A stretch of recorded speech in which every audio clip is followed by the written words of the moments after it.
এই রামগঞ্জের বাজারে অনেক লাইব্রেরিতে এসেছি, বই কিনেছি, পরবর্তীতে ঢাকায় পড়তে চলে গেছি। কিন্তু রামগঞ্জের মানুষের প্রতি আমার শ্রদ্ধা আছে, মুরব্বীদের প্রতি শ্রদ্ধা আছে, এবং আমার যারা সহযোদ্ধা ছিলেন এই আন্দোলনে তাদের প্রতি আমার সলিডারিটি, সংহতি আছে। আমি বলতে চাই, রামগঞ্জ নয়, শুধু লক্ষ্মীপুর সহ বৃহত্তর নোয়াখালী অঞ্চলে শেখ হাসিনার তথাকথিত উন্নয়ন প্রকল্প, যে উন্নয়ন প্রকল্পে গণতন্ত্র ছিল না, বাক স্বাধীনতা ছিল না, সেই উন্নয়ন প্রকল্প নয়, বরং সত্যিকার উন্নয়নের চেষ্টা আমরা করছি, এবং বিশেষ করে আমি আমার জায়গা থেকে সর্বতোকরণের চেষ্টা চালাচ্ছি।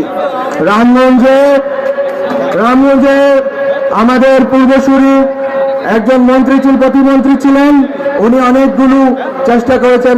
ওনার স্মৃতি আমি ওনাকে শ্রদ্ধা করে ওনার স্মরণ করছি।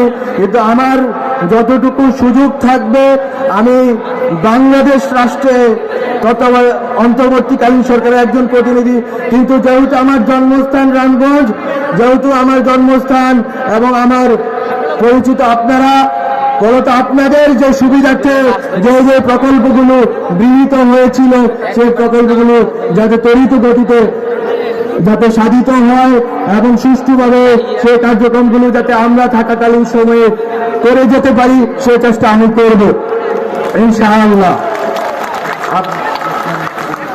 আমাদের কাছে রামগঞ্জের বিএনপির নেতৃবৃন্দ আমার সাথে দেখা করে